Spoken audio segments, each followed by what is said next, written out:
Good morning, students. Let's start Political Science Chapter 3, New Centers of Power today. But before that, I want to mention there are some changes in your syllabus.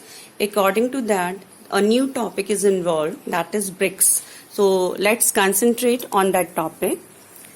First, we talk about what is the meaning of BRICS. So that was an organization basically, or we can say the association or group of the 5 major economic countries. Like if we want to learn about the names, so it can be learned by the first letter of itself, like B for Brazil, R for Russia, I for India, C for China, and S for South Africa. Let's locate these countries in the world map itself. Now this, I think you can easily look here. This is visible, right? Okay, this is Russia, and if we talk about this Africa, then where is Brazil? Brazil is in South America, right? India, you all people knows very well, and upward the India, there is China. So these all countries are involved in BRICS itself. But if we talk about its story, it was not BRICS at the initial time. Means at that time it was BRIC, BRIC. It means to say there were only 4 countries which were involved at initial time. So how it was formed and who thought about that? Let's think about that first. So I want to share one story. Why the BRICS formed? There was a person by the name of Jim O'Neill, and that was a British economist. He was a former chairman of Goldman Sachs Asset Management and former conservative of government minister. He thought that there are 4 countries in the world which can be a threat, which can dominate the Western economics itself. So, which were those 4 countries, beta? These were Brazil, Russia, India, and China. Because at that time, these countries were growing so fast, and it was not formally, any kind of organization till that time, because that economist about which we are talking, Jim O'Neill, he thought he basically said in this about this thought in the year 2001. But yes, he was right in his thinking. In one of the UN meeting also, those countries joined together and thought about the official organization also.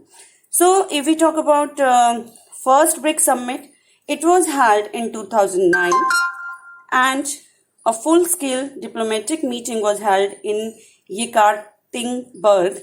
It was in Russia, and it was held in 16th June 2009.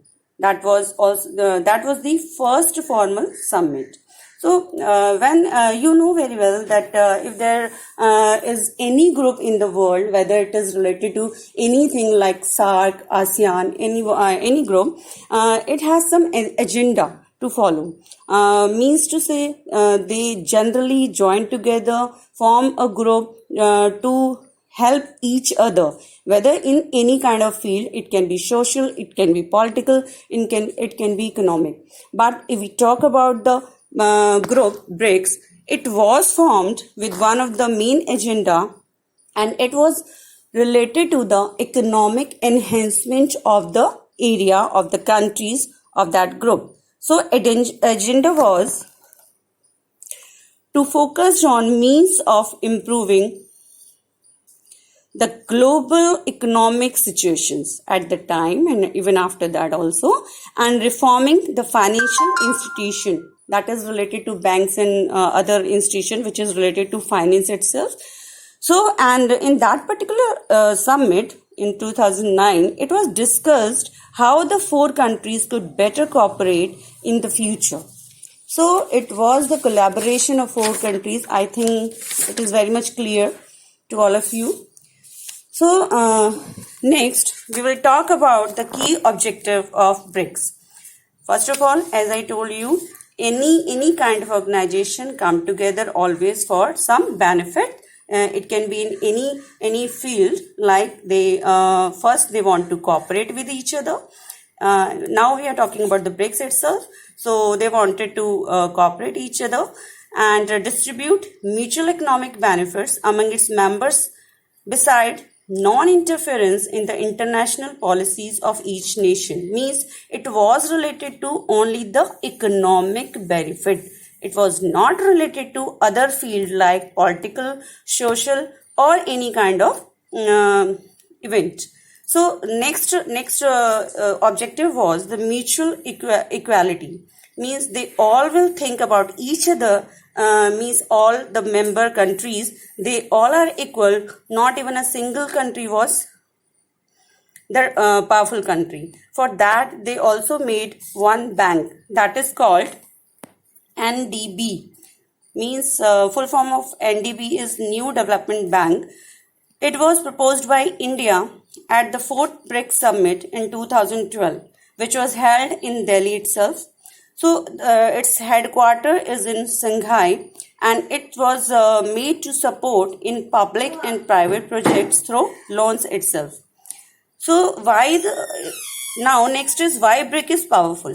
Why we think that BRIC countries are so powerful and it can be much more powerful? Because they have definitely some specific things which other country doesn't have. Like number one, half of world population is included in these countries. As you know, that is China is having the highest population, and India is in second number. So both are, even in Russia is also, you can say, the largest part. So basically both countries have the highest population of the world. So half of the world population is included in BRICS countries, and 1/4 of world landmass. As I mentioned, Russia is having largest landmass, and if we can see the China also. So even the Brazil is also a large country in the southern US. So basically, and we talk about the South Africa also. So basically the largest landmass of the world is also included in the BRICS countries. And it is also estimated that BRICS overtake G7 by 2027, means 2027. So there are some more super countries. So this is a group 7, means 7 countries, powerful countries, and these countries are developed countries. Now we are talking about the countries which were involved in BRICS were not totally developed, means all countries were not developed.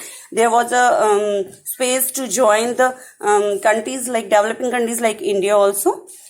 And then at the last, the 11th conference of BRICS concluded in Brazil in 2019, chaired by Brazilian President Jair Bolsonaro. So that's all about the BRICS summit, beta. If you have any kind of doubt, you can ask question, you can call me.